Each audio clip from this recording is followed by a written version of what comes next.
Right now, it is time to bring in Dr. Judy Wurtman. It is time for Food for Mood. Judy is, of course, the author, the co-author of the Serotonin Powered Diet, serotoninpowereddiet.com, also author of Simon Loses His Tummy, and also Before Her Voice Was Still. And we say good morning to Dr. Wurtman. Good morning, Judy. Good morning to both of you. Nice to talk to you, and hope that you don't have the same kind of lousy weather that we're having here. Are you hot? Are you humid? Are you rainy? What are you? It's cloudy. It's humid. It's hot. Just sounds like here. Yeah. Except today. Yesterday was lovely. Today, any day this runs, who knows? So. Yeah, and one of the things that happens is that I find myself, and I think other people do too, spending much more time indoors than I think we normally would during this summer. I mean, part of it is because there aren't many places to go to.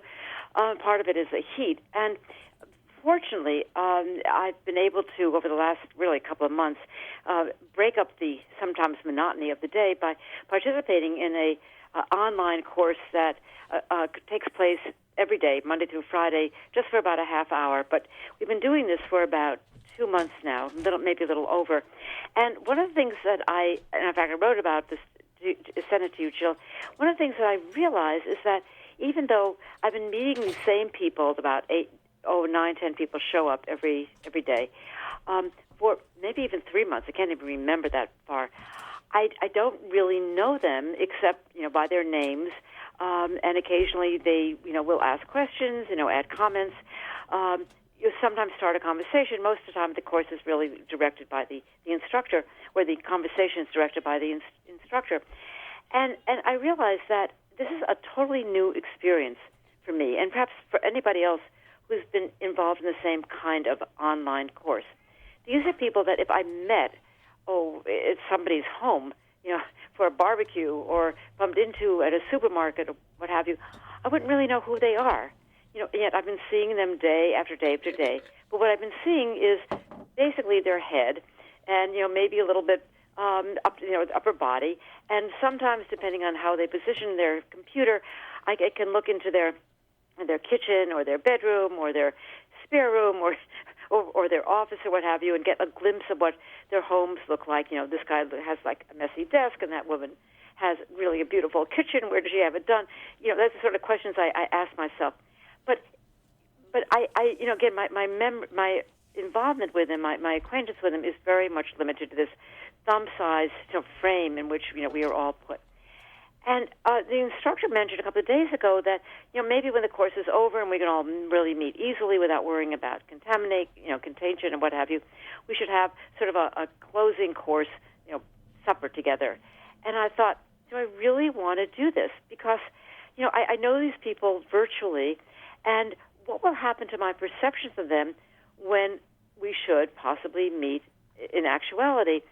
And to think about it, Jill, I realized that oftentimes, our perceptions of other people are based on, as we all know, extremely superficial data. We see, we look at their body size. Are they tall? Are they short? Are they old? Are they young? Are they wrinkled?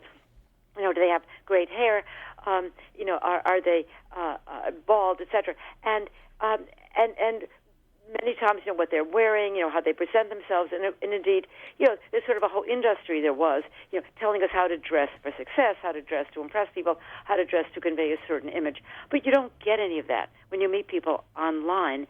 And I thought, my perceptions of people online may be a more honest perception of what they're like, just through their conversation and a little bit I know from their conversation, as opposed to meeting people and forming an impression that probably is an erroneous one based on seeing somebody in reality.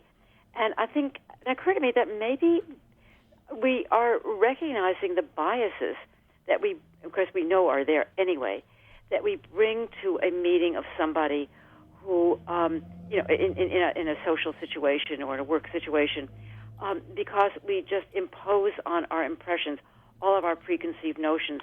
And maybe meeting people online the way we are doing now is a good way to expose our own personal biases and make us perhaps stop using them when we judge other people that we're meeting for the first time.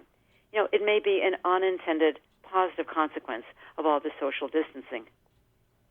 Yeah, it could be. You might put the online dating business out of business, but Well, that's that's true. but that there. I think that what you are touching on more completely is how people judge images, basically. Yes, that's exactly right. And that's a big field, because you know how image versus reality is such a big that's a chunky topic. How many people are confused? They see somebody's beautiful house with their beautiful manicured lawn, and they drive by and they go, "Oh, the people who live in that beautiful house with that beautiful manicured lawn must be really happy because look how gorgeous it is." That's exactly right. And how often when, I'm sure if you have to give a presentation or you're meeting people, you dress in a certain way. I mean, we all unconsciously do. And when the wonderful thing about this virtual meeting is that, you don't really dress in order to impress somebody else. And for this course, we're meeting every single day. Who's going to get up and put on makeup or comb your hair particularly well? Sometimes I've come in from a run or something, and I'm still sweating, and I'm sitting down in front of my computer. Who cares? And yet, would I ever do that if I was really meeting somebody in person? No. And so I think that I don't really know these people, but I've known them, for now a couple of months. And I really feel that perhaps I could know them, like them or not like them, really just based on what they really look like and not how they're trying to impress me. And I'm trying myself personally, to use this as a way of decreasing my own biases. Again, when you don't see a whole body, for example, and how many of us do this, Jill? Oh, she's fat, or he's thin, or he's so tall. Oh, he's so short. I thought he was taller than that. And we just go on from there. And the wonderful thing about meeting virtually is that you don't do that. Well, yes, or you don't, and you are special and evolved. A lot of other people are looking in the background. It's like, oh, what do they have there? Oh, that's crooked. Oh, that's nose is big. Really, he should adjust the thing. Oh, look, there's a little note from the producer saying you've got a lot of background noise. And so it's I think that it has more to do with people's individual calibration than a more global one, let's just say. But it's the real question is, do you want to meet them afterwards? I'm not sure. And one of the things that occur to me is that normally if you go to meet somebody in a course, or lecture that may be meeting more than once, you may chit-chat with the person sitting next to you, during the break, right afterward, you're putting your coat on, getting ready to leave. Where do you live? What do you do? Where do you work? Are you married? Or you might not even say that. Do you have any kids, etc. You learn about these people, and then you may also then use that to form your image of them. Whereas now there's no chit-chat. We don't talk to each other. We start, we go through the course, we say, it ends, we leave the meeting, and that's it. And so, it would almost be like starting all over again. And, part of me says, gee, I'd like to go know these people better. And I think, well, maybe. So it's a conundrum. It's a very interesting new situation, social situation. And you are probably not the only person experiencing it. Absolutely. Maybe you're right. Maybe this will change virtual dating so that when you meet the guy or the girl in the coffee shop, you didn't think, oh. You think that's possible? No, but one can hope. Thank you very much, Dr. Judy Wurtman, Food for Mood. And you can hear Dr. Wurtman with Food for Mood every Thursday morning here on Robin Hood Radio. Also on demand, robinhoodradio.com. Click on Judy Wurtman, Food for Mood.